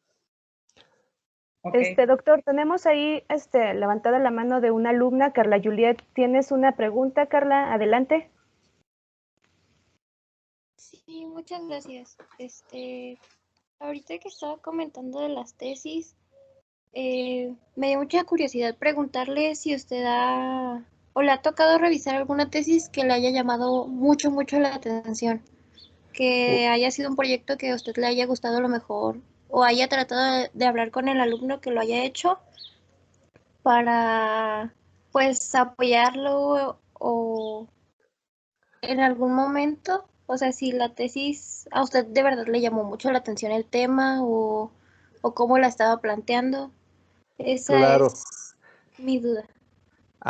Desde luego que sí ha habido. Algunas las guardo. No solo las que yo he dirigido, sino las que dirigió otra persona, las guardo y luego las recomiendo, y a veces hasta las cito en lo que yo escribo. Se puede dar el caso. Ese es un principio de honestidad intelectual que debemos tener los académicos. Respetar el trabajo del estudiantado, no plagiar lo que hacen los estudiantes, más bien citar, y si son buenas tesis, recomendarlas. En cualquier universidad, las tesis se publican, ¿no? O sea, ya al entregarla a una biblioteca es hacerla pública, y están disponibles para cualquier persona. Sí, yo guardo tesis, por ejemplo, una que me encantó sobre pues no es pintura, vamos a decir arte chino. Y lo hizo una mujer de maestría que sabe chino, y hacía obra gráfica y pictórica. Yo guardo esa tesis. A mí me enseñó mucho. Pero hay otras más. Algunas las presté y me las robaron, ya nunca me las entregaron. Y algunas personas que hicieron esas tesis ahora son colegas. Siempre es una manera de... Primeramente es para que quien hace la tesis se forme. Y segundo, es una manera de ir mostrando capacidad de investigación y luego ya de docencia. Sí, claro. Siempre hay tesis que uno guarda con mucho cariño. Otras, bueno, dice uno, no me gustó mucho, pero es un trabajo, ¿no? Y yo siempre procuro obsequiarlas. O sea que no crean que les voy a dar las que no me gustan, ¿eh? No, sino que algunas las tengo repetidas. Bueno. Adelante. Sí, ya Pati, verán. tenías una pregunta, ¿no? Por allí creo que primero estaba otra chica, Adriana, me parece. A ver, Adri. A ver, levanten la mano. Creo que por ahí había otra manita levantada antes que yo. Bueno, estaban Carla y tú juntas, pero Carla ya hizo su pregunta. La verdad no recuerdo a alguien más.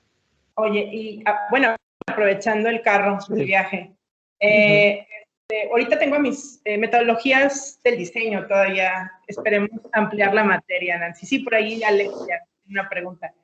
Pero bueno, aprovechando ahí el carro, ahorita los chicos están en primeros semestres y me parece súper bien. Creo que así también se cambió el programa de la FAD ya al final, ¿no? Que las materias de metodología en la investigación, por este perfil de investigación a nivel nacional que es la UNAM, pues estuvieron al principio del semestre y también enfocándose a que pues es la máxima casa de estudios y la que mayor investigación produce en el país. Y también me llama mucho la atención y esperemos que permanezca así, que los primeros semestres se den metodología, ¿no? Entonces, los chicos van en los primeros semestres con este asunto del protocolo de investigación, con este asunto de la hipótesis y todo esto del método y de los métodos. Y te pregunto y te solicito, ¿cómo crees o qué consejos después dar a los chicos para que vayan planteando una investigación, a lo mejor muy informal o muy intuitiva al principio? Porque igual así pasan cuando estás haciendo tu tesis, ¿no? Que al principio empiezas con un tema y luego ya como que te haces bolas al tutor y luego desenredan esa... Sí, Reborujan, porque aquí se usa la palabra reborujar. Que sí.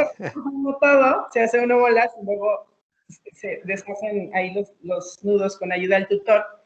Pero de pronto también ese es el temor, ¿no? De los muchachos a no ser lo suficientemente metódicos o lo suficientemente disciplinados o lo suficientemente importantes, ¿no? Así los discursos para investigar, que creo que es una de las razones por las que uno prolonga, uno hace la tesis, ¿no?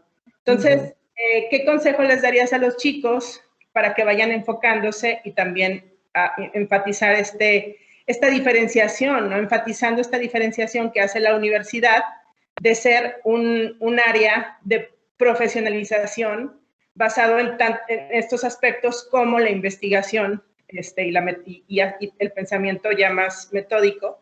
Sí. ¿Qué consejo les darías para ir desarrollando, para ir apuntalando su investigación? Ya sea que hagan tesis o que no hagan, que se titulen de otra manera, ¿no? Pero por ahí para utilizar todas estas herramientas, ¿no? Gracias. Pues mira, lo que yo he visto es que primeramente hay que elegir un tema que le dé a uno placer tratar, sea un tema teórico, sea la propia obra, sea el estudio de la obra de alguien más, un proyecto, una campaña, qué sé yo. Le tiene que gustar a uno. Y ya en cuanto a la metodología de trabajo, lo principal es tener objetivos claros. Eso. No hay que preocuparse por la hipótesis. La hipótesis es a veces un estorbo, ¿eh? No sabe uno ni cómo formularla. Si se sabe formular, adelante. Pero lo más importante, creo yo, es tener objetivos claros. Quiero producir una serie de fotografías sobre tal tema. Ese sería el objetivo principal. Cuando ya las produje, pues ya acabé, cumplí ese objetivo. Si también dice, quiero analizar esas fotografías, pues hay que cumplir el objetivo. Quiero dar los antecedentes de ese género de fotografía, pues ya sabe uno lo que tiene que hacer. Eso es lo más importante, creo yo, saber a dónde se quiere llegar y no plantearse objetivos que están fuera de los alcances de la tesis. Solo objetivos que están dentro del alcance de la tesis. Yo pongo un ejemplo que para mí es muy claro. Hace muchos años me tocó revisar una tesis. Yo no la dirigí, la dirigió algún colega, que era sobre el tabaquismo, sobre una campaña, eran diseñadores o comunicadores gráficos contra el tabaquismo. Entonces, era hecha por 2 personas. Y las 2 personas se proponían como objetivo acabar con el tabaquismo. Entonces yo les dije, pues entonces en 20 años regresan y nos dicen si ya acabaron con el tabaquismo. Claro. ¿Por qué no se propone un objetivo realizable dentro de la tesis? Y entonces el objetivo quedó diseñar una campaña contra el tabaquismo. Ah, ya acabé, ahí está mi campaña, ya acabé la tesis. Si va a acabar con el tabaquismo o no, pues ya eso no lo sabemos, porque ahí entran otros factores. Contribuir a terminar con el tabaquismo, bueno, yo lo aceptaría, es una contribución, pero no acabar con el tabaquismo. ¿Me explico? Esa sería una campaña para la Secretaría de Salud o para no sé quién.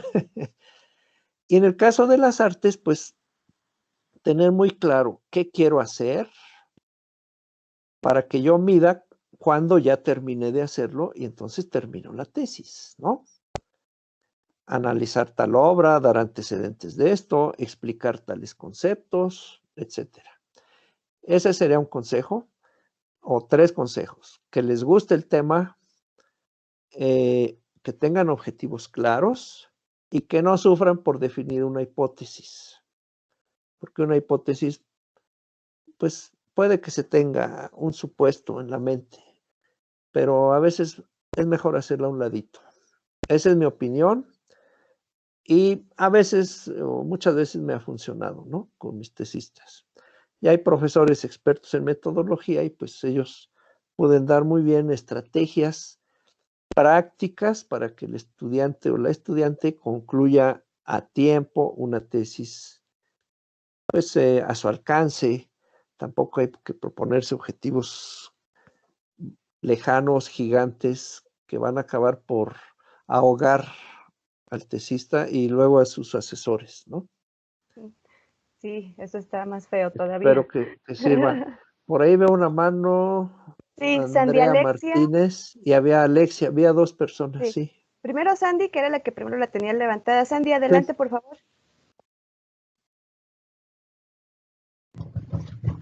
Sí, Miss, gracias.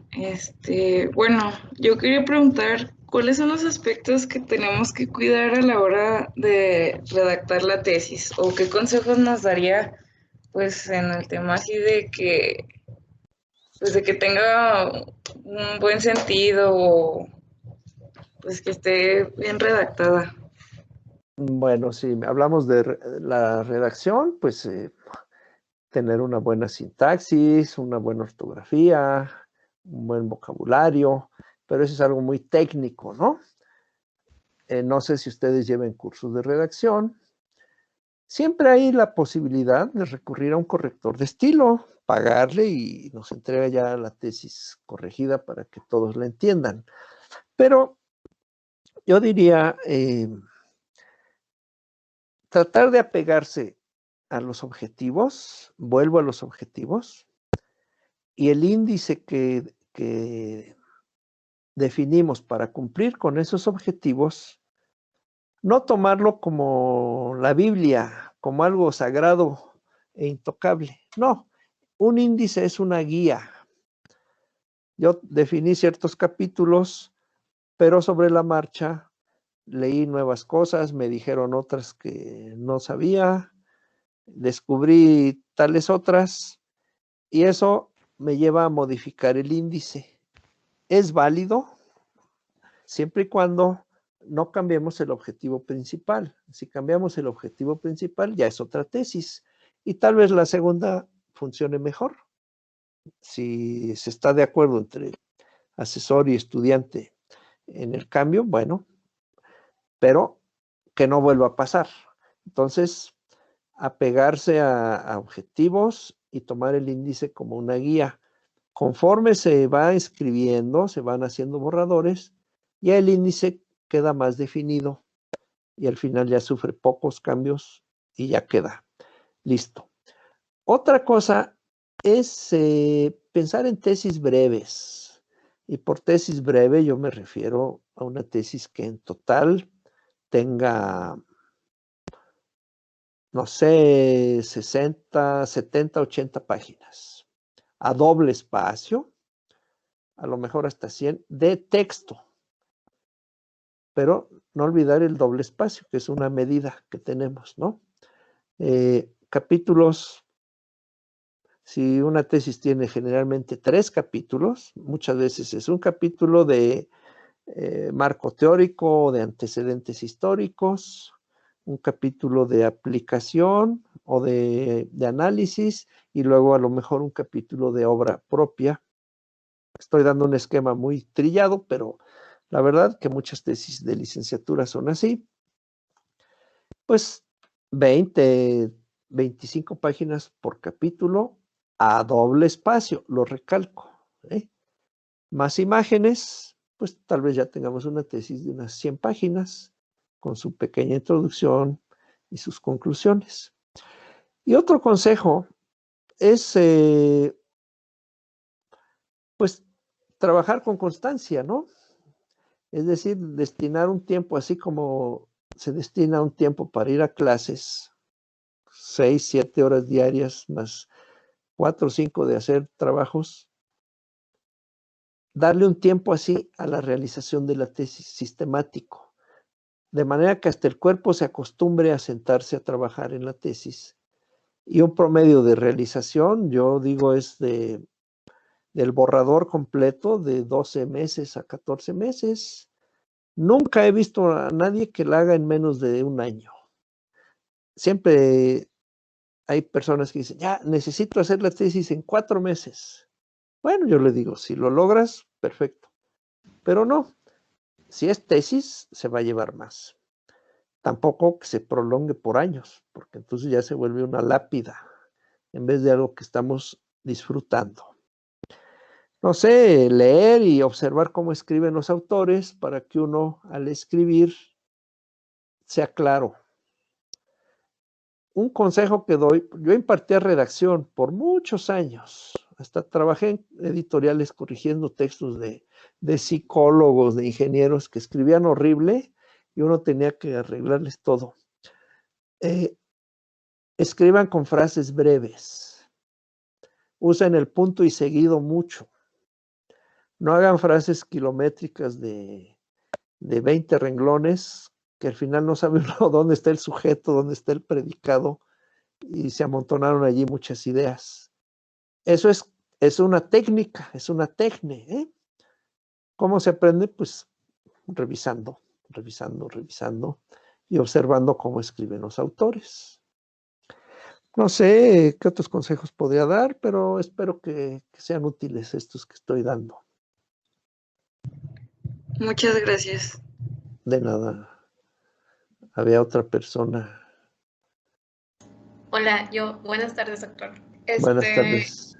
Pues sí, creo Había que comentado, muy útil, doctor. Gracias. A eso, sí, Tenemos a Andrea Martínez con la mano levantada. A ver, Andrea, ¿cuál es la pregunta?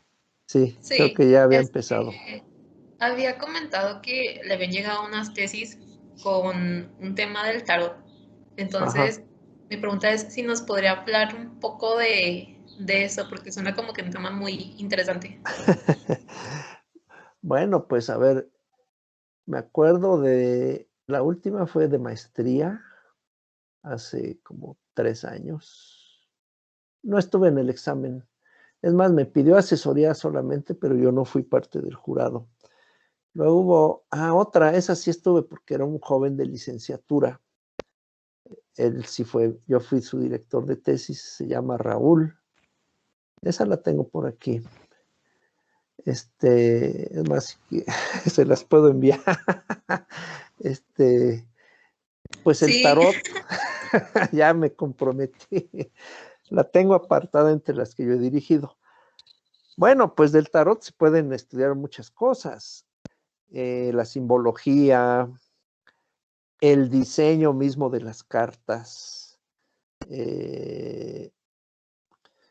las imágenes, los significados y el uso del tarot, ¿no? Pero al ser tesis de una facultad de artes y diseño, pues tienen que tratar algo sobre el objeto mismo, cómo están hechas las cartas, cómo está manejado el color, la forma, las figuras, relación figura-fondo, qué sé yo. Tienen que analizar estéticamente, formalmente, las cartas. Pero también hay que hablar del significado del tarot. Yo no soy para nada conocedor del tema, solo he pedido que me lean el tarot alguna vez en mi vida, que andaba yo muy mal, y me ayudó, por cierto. Pero hay personas que pues son afectas a que les lean el tarot, y hay otras que ya son especialistas en leerlo.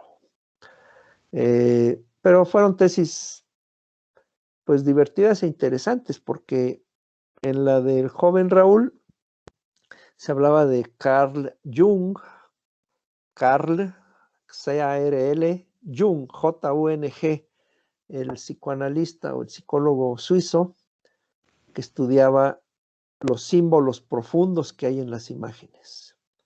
Y las cartas del tarot manejan símbolos profundos. Este es un tema para el arte y el diseño, el simbolismo de las imágenes. Sí, eso puedo decir sobre esas tesis en particular. Bueno, muchas gracias, doctor. Pues, De nada. no sé, una última pregunta. Ya estamos. Muy bien, Pati, a ver. Hay por ahí una jiribilla, ¿no? Hay un tema que está, y de hecho aprovecho para decir que el doctor Fernando tiene unos textos muy lindos. Él tiene este libro de filosofía de la imagen, que yo lo utilizo mucho para mis clases, para diferentes clases. Y él aborda, hay un texto que me significó mucho que se llama Imagen epistémica e imagen gnóstica, me parece que es Fernando.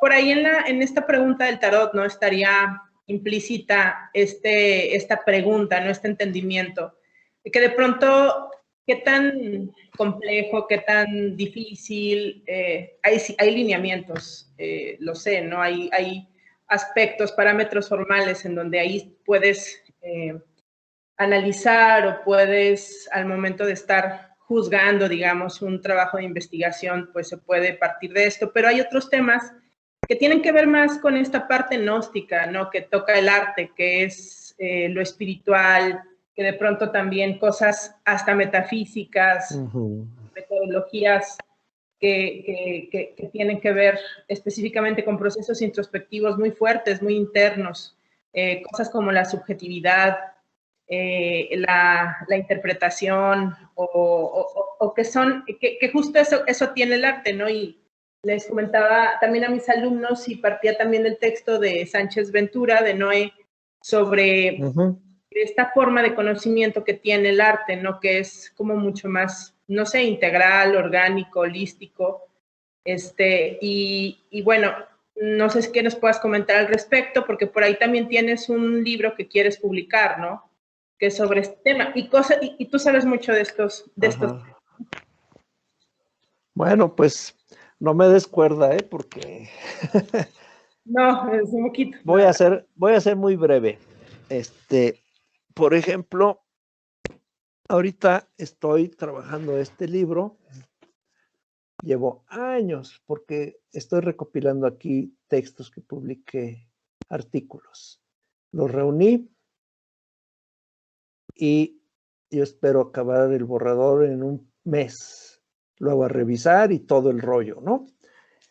El otro que sigue es sobre la gnosis. Lo voy a escribir para los jóvenes.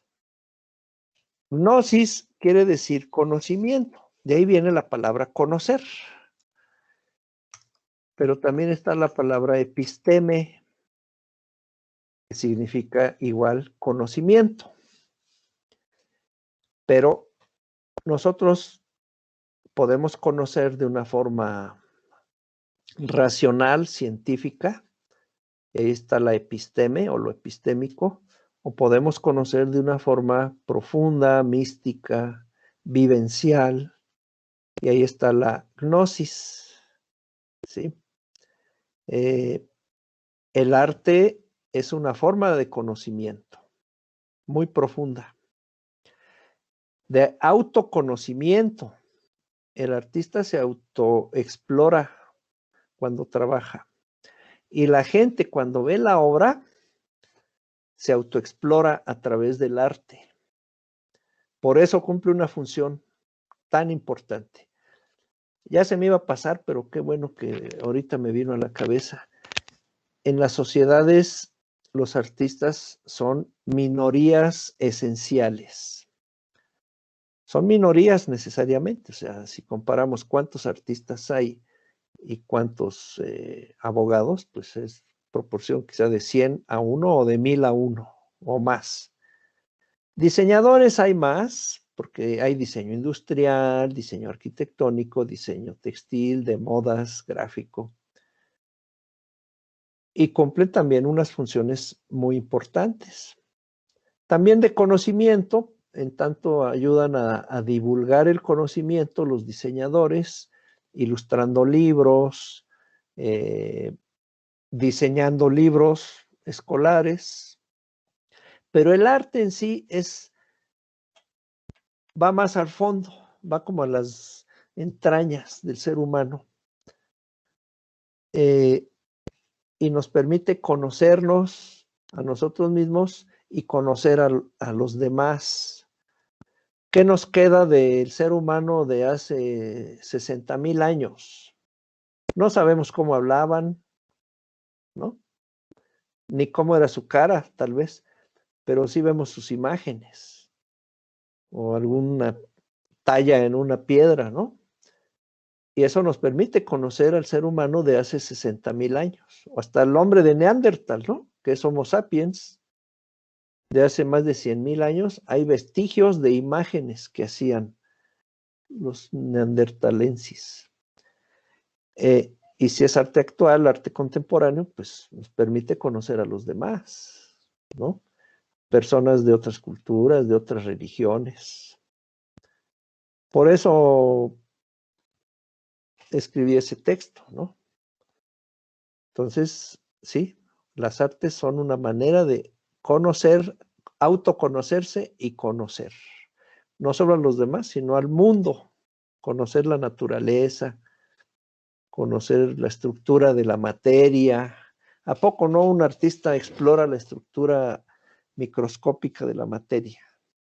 Y no porque esté usando microscopios. La explora porque es una persona sensible y sabe o indaga en eso, la estructura de la materia o la estructura del universo, sin aparatos caros, ¿no? Sin telescopios, con sus antenas propias. Por cierto, Patti, quedé de enviarte un artículo y me dijiste que hasta la pregunta era necia si lo querías. Ahorita cerrando te lo mando. Bueno, a ver si ahora sí. Sobre fenomenología, sí. Ok. Pues muchas Bien, gracias. gracias también. Pues si alguien tiene alguna otra pregunta, con gusto, le damos una respuesta concreta. Bueno, pues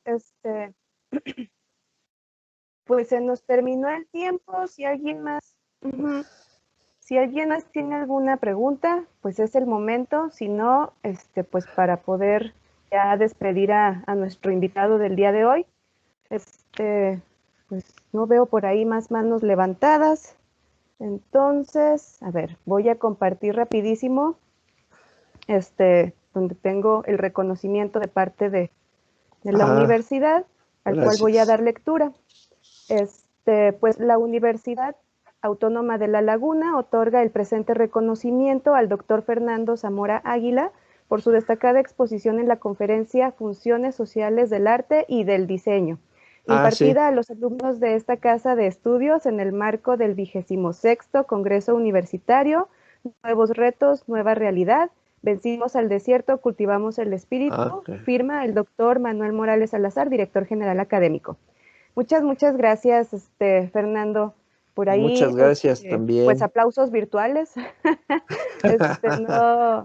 No vamos a... Pero de verdad, muchas gracias. Creo que todo estuvo muy interesante.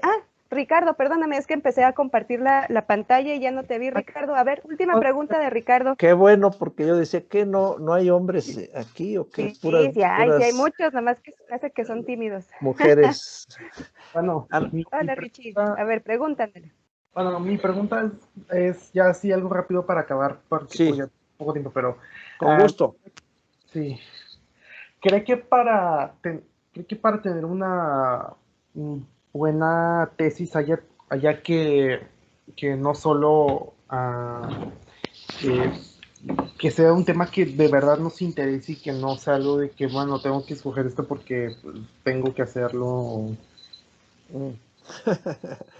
No, puede ser un tema que alguien te sugiera, que tal vez no te apasione locamente, pero si tú eres sistemático, lo vas a hacer bien. Es como en un trabajo. La universidad es tan cortita y la vida de estudiante es tan cortita. Ustedes son jóvenes y se les ha de haber hecho eterno desde que entraron a la primaria, ¿no? Pero ya van a salir, van a vivir muchas cosas y van a entrar a un trabajo o a varios y van a tener que hacer cosas que no les gustan mucho. Y a veces nos toca incluso hacer cosas que nos disgustan. Pero así es la vida. Incluso esas las puede uno hacer bien. Entonces, si tú dices, es que este tema no me apasiona, no me vuelve loco, pero lo puedes investigar y hacer una tesis decorosa, clara, con resultados, y vas a obtener lo que quieres, que es un título. No quiere decir que la vas a hacer con desgano, ¿no? No, tampoco se trata de que sea una tortura. Si es una tortura, de verdad, yo te recomiendo que no la hagas así, que cambies de tema. Pero un tema de la carrera, un tema que a lo mejor después te conecta con algún trabajo profesional. Hay quien hace la tesis sobre trabajos ya que les encargan en la calle, ¿no? A veces hay proyectos reales en los que están participando y hacen la tesis sobre eso. ¿Por qué? Pues porque hasta me pagan, ¿no? Qué bueno que les paguen. Y sobre eso aprovechas y haces la tesis, ¿no? Sí, no hay que tomar literalmente mi consejo, no quiero que se tome así, de que solo sea el tema que me mueva las entrañas. No, puede ser otro tema. ¿Sí? Espero ayudarte con esta respuesta. Sí, doctor, gracias. Bien, pues gracias a la concurrencia a la Universidad Autónoma de La Laguna, ¿sí lo dije bien? ¿Es el nombre correcto? Universidad Autónoma de La Laguna. Sí. Sí. Y les pido por favor que corrijan así el es. título de la Ujú. conferencia porque ahí nomás Sí. decía del arte. Es del arte y del diseño. ¿Sí? Hola. Sí, era lo que ahorita que lo vi dije, no lo pusieron. Sí, Ajá, del te diste arte y del cuenta. diseño. Ujú, sí, lo Por voy a favor. mandar corregir y luego ya se lo mando, doctor. Exacto. Y yo voy el sábado por ¿Sí me escuchan? Yo voy el sábado por mi constancia, no hay Sí. problema. No se puede. No, bueno, un vuelo. Y me gustó mucho el lema de la universidad, ¿cómo dice? Vencimos al desierto, ¿qué más? Cultivamos el espíritu. Precioso lema, ¿eh? De veras que Gracias. habla mucho de cómo es la gente en el norte, porque vencer al desierto no cualquiera, no es lo mismo que vivir en el trópico, son otros retos. Sí, es bien diferente, pero también se disfruta. Claro, sí, yo conocía mucho Mexicali, por ejemplo, y es parecido. Pues muchas gracias y estoy a la orden. Ya a ver si se concreta algo para un curso. Con toda calma pueden ver, vamos a ver si es posible, ¿no? Sí, No hay prisa. pues ahí seguimos en contacto, precisamente para ver si más adelante el doctor forma parte también de nuestros docentes. Y pues bueno, chicos, doctor, maestras que estuvieron aquí presentes, muchísimas gracias por este tiempo. Espero que lo hayan disfrutado tanto como yo. Nuevamente agradezco al doctor su participación en este congreso y pues bueno, doy por terminada la sesión de hoy. De todas maneras, pues chicos, doctor, maestras, seguimos en contacto y bueno, Sí. pues nos vemos mañana para continuar con el congreso. Buena tarde, hasta luego. Hasta luego. Muchas gracias. Bye. Hasta mañana. Buenas tardes, hasta Gracias. luego. Gracias. Que les vaya bien. Gracias. Muchas gracias. Chao.